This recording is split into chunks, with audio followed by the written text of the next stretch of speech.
How you doing, Trench? I'm back.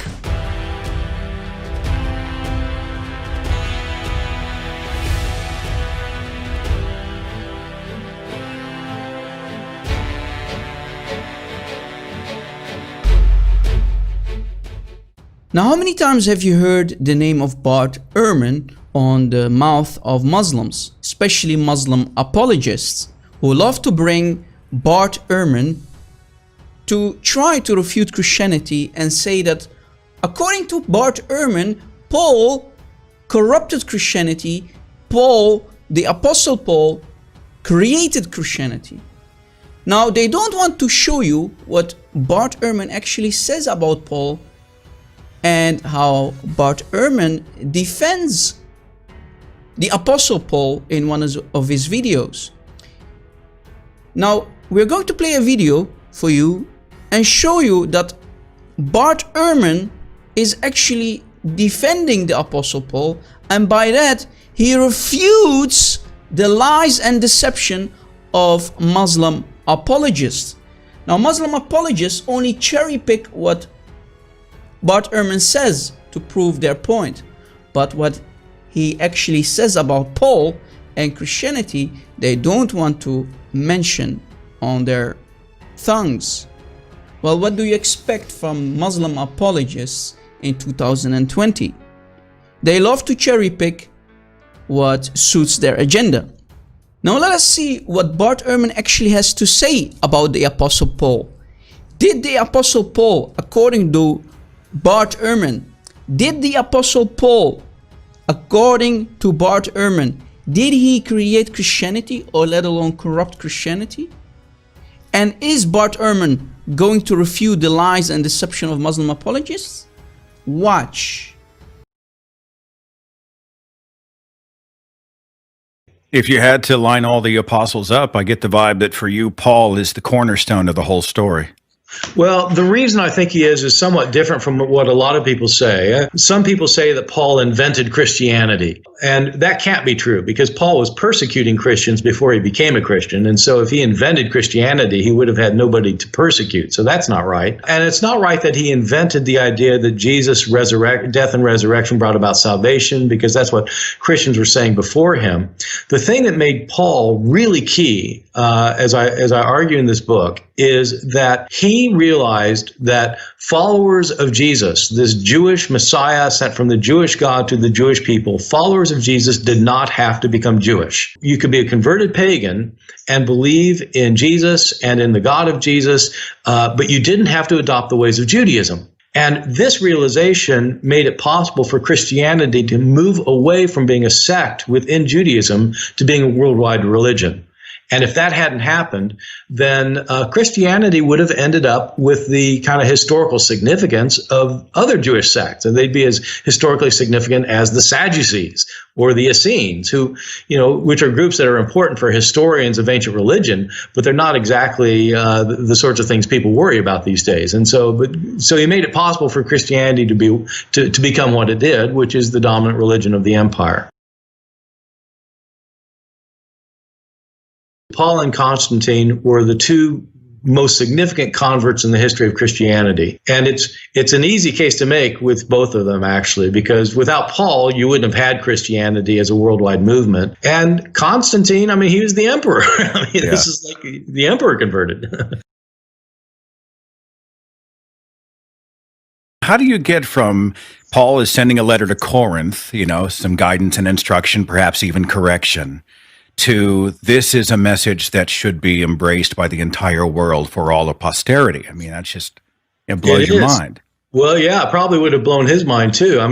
He certainly had a high view of himself and he had a high view of his authority, but the idea that people would look upon these occasional letters that he wrote as being, given by God, that's quite a shift. But it's because the early Christians who were deciding what is the right thing to believe and what are the right ways to behave, especially in the decades and centuries after Paul, they had to find some authorities to direct their actions and their beliefs.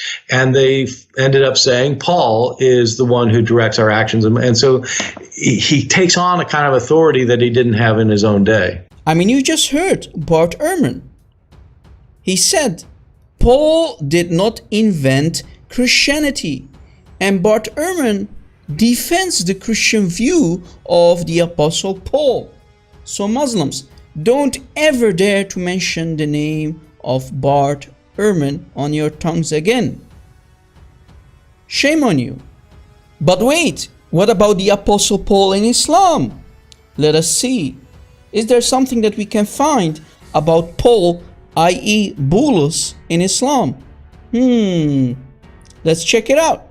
Now this is Tafsir al-Qurtubi for chapter 61, ayah 14 of the Quran. Again, Tafsir al-Qurtubi, chapter 61, ayah 14 of the Quran.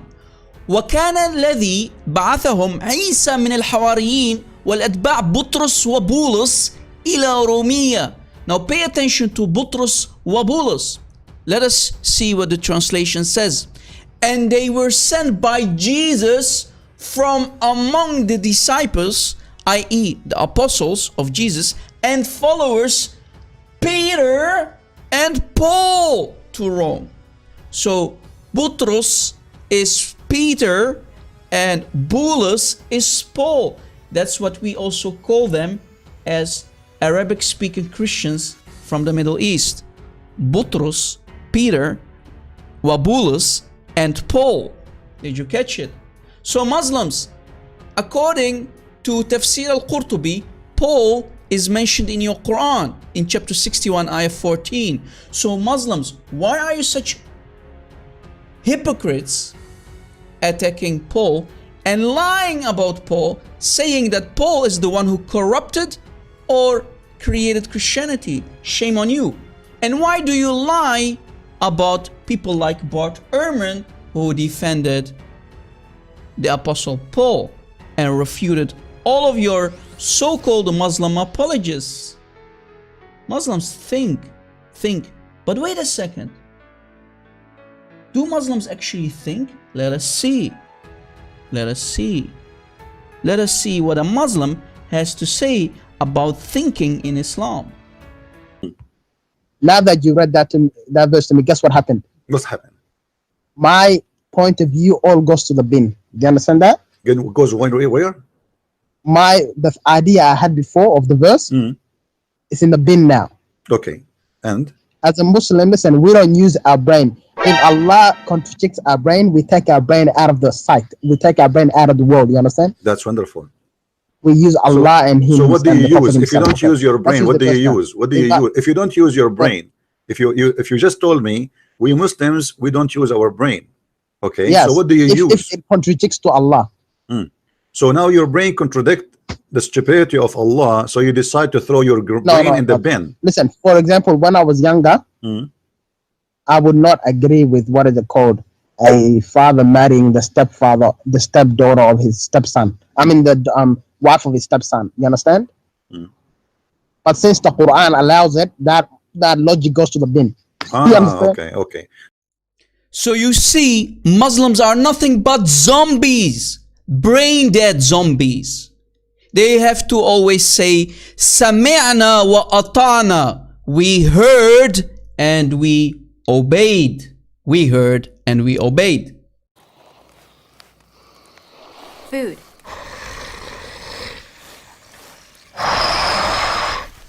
Not food. Food. Okay?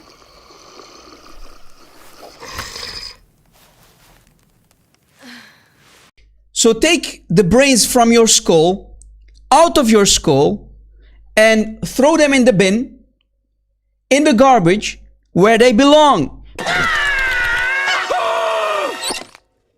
It's just me, Patrick. Because why would you need any brains in Islam? You are not allowed to think. Don't ask questions, says the Quran.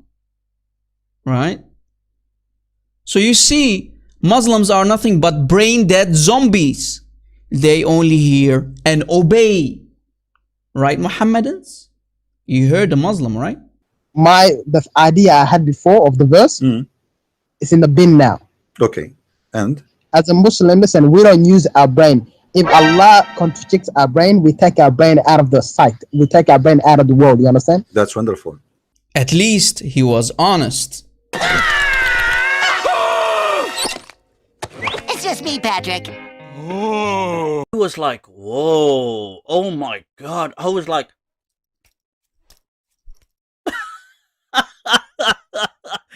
now don't forget to smash that like button and subscribe if you didn't already. And also share our videos on social media. Let this video go viral, people. Thanks for watching and God bless. Muslims, wake up.